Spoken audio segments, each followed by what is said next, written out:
Now this is the image we're going to be using in the painting. It's a old farmhouse in northern Missouri. Older photograph, but the problem here is that everything is white. The house is white, snow is white, the sky is very light, and all the values kind of go towards the lighter side. And the colors in the photograph tend to be kind of non-existent.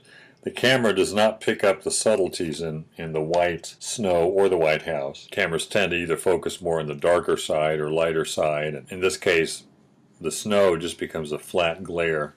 Same thing with the white of the house.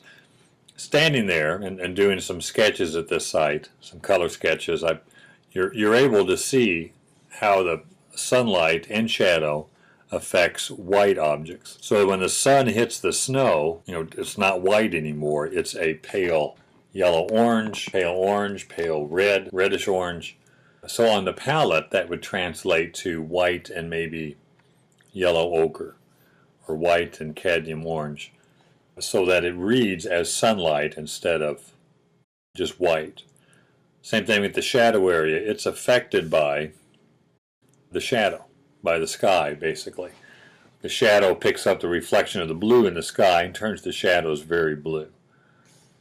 So instead of being white or a gray, the shadows have to be a cooler color, a violet, blue violet, even a bluish green would work in there. So everything is affected by sunlight and shadow. If I have a green tree, like here, the green part of the tree is going to be affected by yellows and oranges because the sunlight is going to infuse that color in the local color.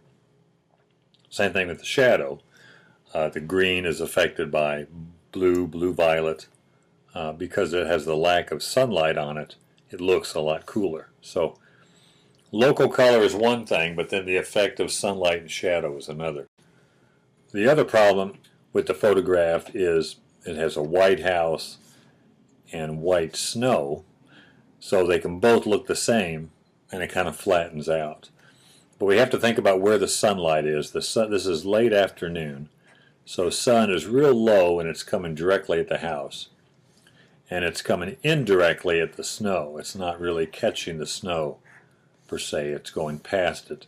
So the snow, while it's light, is not going to be as light as the house. Now, if the sun was up here and shining straight down, then the flat snow on the ground would be lighter, and the house would be slightly darker because it's catching light at a different angle. So remember that. All our objects are catching light at a certain angle. Something that's flat planes are catching light at a different angle from anything that's upright, like a tree, fence post, buildings. And slanted objects like a roof, a mountain, they're slanted to the sunlight, so they're going to catch light at a different angle also. So remember that we're working on a flat surface. The canvas is flat. We're trying to show that illusion of depth. So each of those different angles or planes are going to be a different value. They may be somewhat close, but whatever's upright, like the tree, the house, it cannot be the same value, even though it might look like it is, as anything that's flat. So they have to be a different value, or else it looks flat on our canvas. And it doesn't matter what the photograph gives us, they have to be different values. So the sky is one plane, the flat ground is the second plane, slanted, like the roof or mountains, is the third plane. Fourth is upright, trees, houses, not the roof, just the house part of the house. Fence posts, anything that's vertical is going to be the fourth. But the key is don't make any of those four planes the same value. They have to be different values. So same thing here. The value on the house has to be different value than the snow. And the house will be the lightest, then the snow on the ground. Then it goes to the skies, the next lightest. And then the light on the tree and maybe the light on the roof.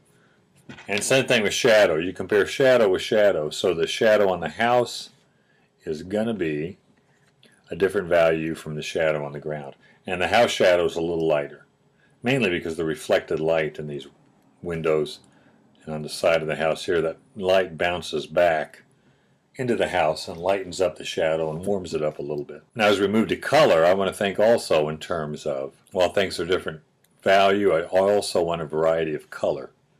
So once I find the right value for the shadow on the house, and a value for the shadow on the ground. Then I want to come back and have a different color scrubbed into it. In other words, I have one overall color and value for the shadow, but later I want to break up that color with different colors but the same value. I don't want to change the value.